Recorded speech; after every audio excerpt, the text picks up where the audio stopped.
Now, I had a nice comment on one of my YouTube videos. Somebody asked me, how about doing a drum one, a drumming video? And I thought, I'm not a drummer. I do a little bit of playing and I actually teach on it, but more in a sort of musical, sort of playing for the song kind of a way.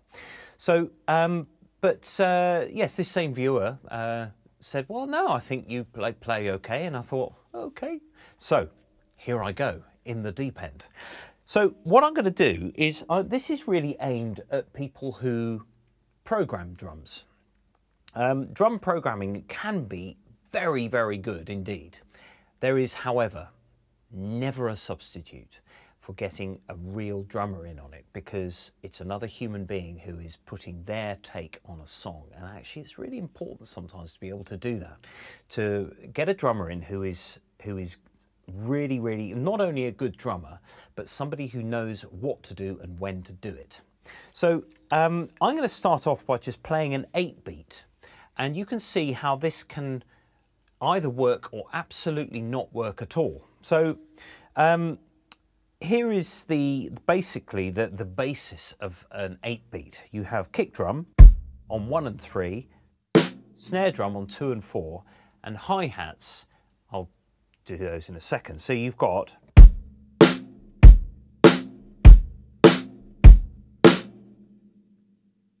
that just go in a line like that. 1, 2, 3, 4. Getting that in time, of course, is, it's essential. Now, with hi-hats here, this is set up right-handed, by the way. If you're left-handed, the kit is an entire mirror image round the centre of the bass drum. So your snare and hats are here, ride cymbal over there, crash over here. So hi-hats, it's a little bit different. We've got two sounds going on the hi-hat here. We've got the shoulder of the stick, which is kind of this bit, on the sort of corner of on the edge of the hi-hats. And then the offbeats will be more of the tip of the stick. And one action with your hand.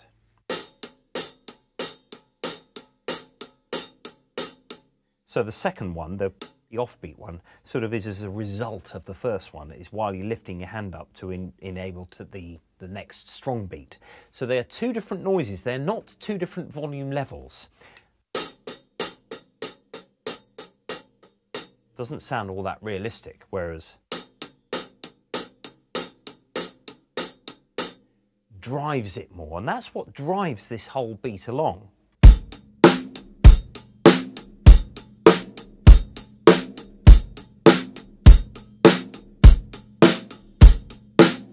The hi-hat opens and shuts, but you can have it very slightly open to get a more aggressive sound rather than that sort of tight.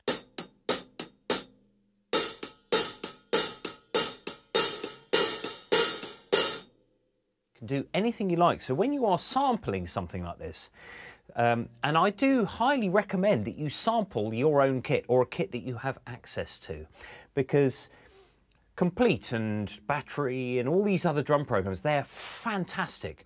And I'd be the first to say how absolutely awesome they are. However, they are, a handful of kits. So you can instantly recognize if somebody else is using those same samples. And it kind of goes against the grain of what music should be. It should be an individual artistic approach. Lots and lots of right answers to a problem or a question. So being able to sample your own kit is a really nice thing to do, but you have to make sure that you really cross the T's and dot the I's with this, and you get lots and lots of different noises that you can then use to impart that sort of sense of realism. So your hi-hats could be this, or this. You can get varying lengths of open hi-hat, where it could be with the stick, the tip, or with the shoulder. So many possibilities.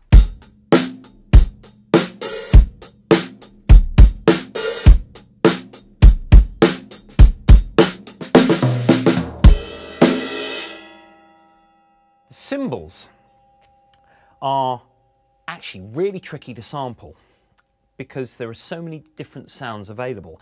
The cymbals also have a sound that is affected by the previous sound of the cymbal and the following one. So we get a build on a hi-hat.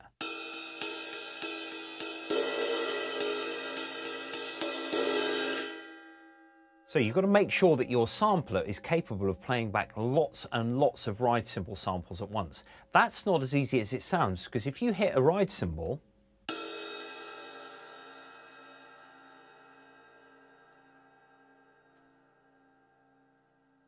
you know, it's 20, 25 seconds, even 30 seconds if you want to capture the whole thing.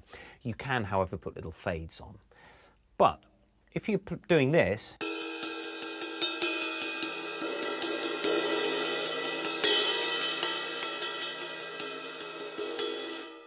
there are masses of different sounds there, but they're all contributing to the overall sound of the ride cymbal. And not only that, a cymbal is, because it's such a big thing with respect to the drum kit, all the other bits, you really want to capture it in stereo, which is what these two mics are doing above me here. I've also got a mic on the kick drum, the bass drum, and a mic on the snare. You can put mics on the hi-hat as well and the other toms. Every single time I've mic'd up a hi-hat, I've ended up not using it in the mix, because actually it's present enough in the stereo image. So we're sort of recording a bit of a mix here, but with control over the kick and the snare drum, which are the most two important drums.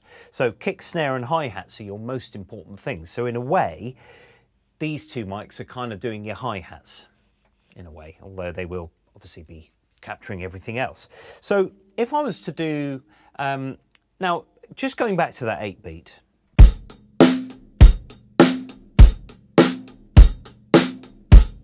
if you hear that on its own at the beginning on a record, some people, well, lots of people go, ah, Billie Jean. So the drummer, Leon Ndugu Chancellor, who died only recently, played the drums on that record. Now, that beat at the beginning just seems really easy. It's grade 1. But it's the way that it's played. It's that sort of the sense of in the groove or in the pocket, as it's sometimes known, where you have the individual offbeat hi-hats actually saying whether that beat is pushing ahead or whether it's pulling the beat a bit. And that means that there is a different placement of those offbeat hi-hats.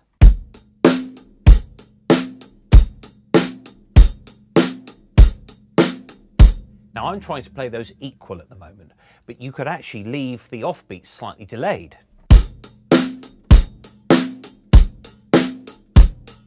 So it's not swing, it's not this.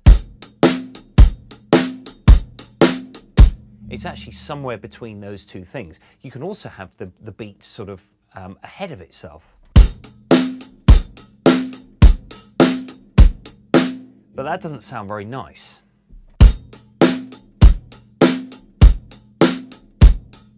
The answer is, you're playing along, you're playing for the song, you're playing for whatever the vocalist or the songwriter or the guitarist or whatever, you're playing for them, but imparting your musical experiences using whatever you're playing, whether it be drums, guitar, bass, keyboard, saxophone, oboe, whatever it is. You are imparting something on that song, you're putting your stamp on that song, but you're also doing it holistically, you're listening to the song. So,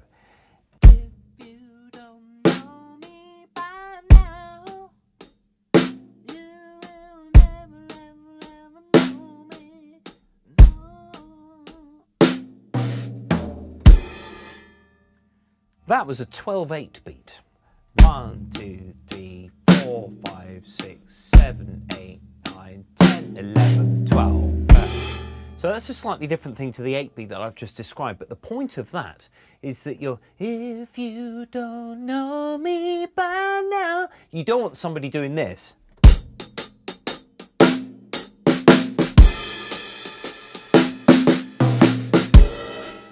You know, we've all seen those videos on YouTube, yeah, this drummer's at the wrong gig sort of thing, and it's a drummer who's just playing fills and playing lots of things, usually badly as well, and the vocalist is kind of turning around going, who booked this guy?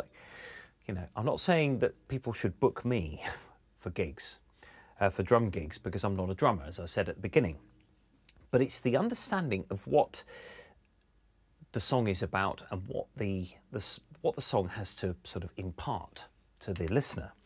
So you want to make things really sort of as basic as you can, but to be able to put in little things. You know, you could put in a little fill occasionally that people go, ah, yeah. But that's what it's for. It's a fill, as my uncle says, it's a fill going into the chorus and it's a fill coming out of the chorus. And there's so much in that. So with something like that, if you don't, you know.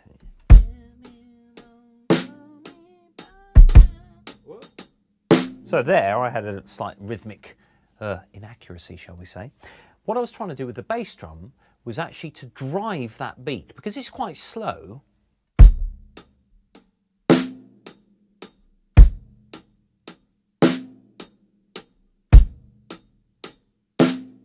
It can become slightly boring for the drummer, but actually a drummer's job is to convey a really solid pulse, and everything else that they do has to be incidental to that pulse, not something that's like that. So when I was doing that quick bass drum, I was trying to sort of get that sort of essence of a bit of a drive.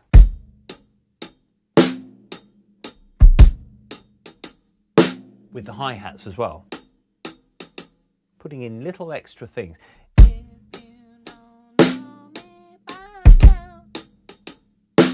Notice that I put the hi-hat bit where there were no vocals.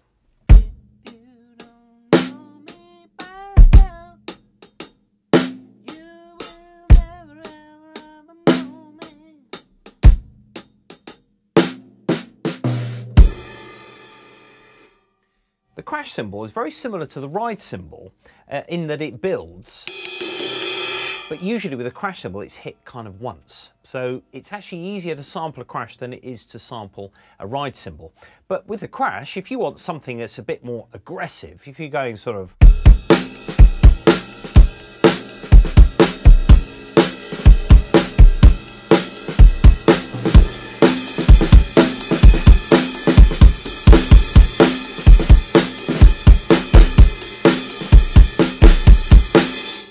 then maybe you want to use the crash cymbal instead. Of course, that was fairly badly played, that bit. It was better on the ride cymbal. Perhaps it's because I was thinking of the volume on this and trying to regulate that everything else went to pot. But that's for me to practice. That's for me to try and, you know...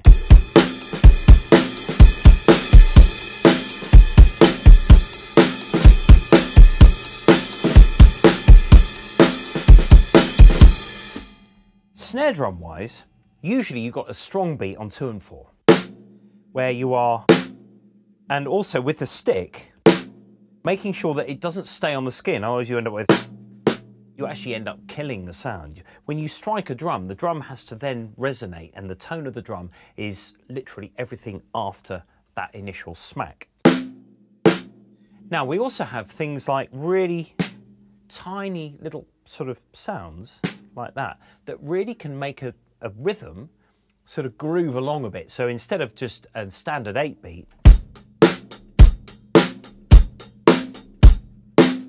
we could have something that's got little extra bits.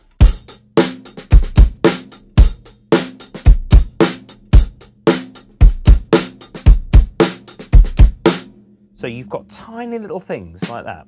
So from a drum programmer's point of view, if you've got, well, let's face it, all the computers that we now have got millions of gigabytes of memory. So it's not a problem to do all this. And actually, you will thank yourself for doing it, to sample all of these different sounds, including snare that is not in the middle of the snare. Or where you hit the rim and the snare at the same time. Cross stick. All those sort of things. The snare drum is one of those drums, of course it's, you know, on all there's some fantastic videos out there of snare drum rudiments. It's all about, it's people sat there with a snare drum saying how far you can go with this one drum. You know, and it's an incredible piece of kit, really. There's also the snare refers to the little sort of wire mesh that goes under the drum. If I were to switch that off, there's another useful sound there. I mean, most drummers play with the snare on, but there are people who would do it without, you know, sort of Latin players or something might like a sort of, you know, something where it's kind of 3 toms, or to make it sound like a timbale or something. But you've got all of these different sounds. Now, when you're sampling a snare drum, on some of the more advanced programs, you have somebody that's using a right hand and a left hand sound. They're different. Of course, you're not going to be, you can't aim for the same spot on the drum because your sticks would end up clicking together. So actually, the fact that you're playing in slightly different places will give you that difference. And of course, you've got things like accents. Ba-ka-dicka-ba-ka-dicka-ba.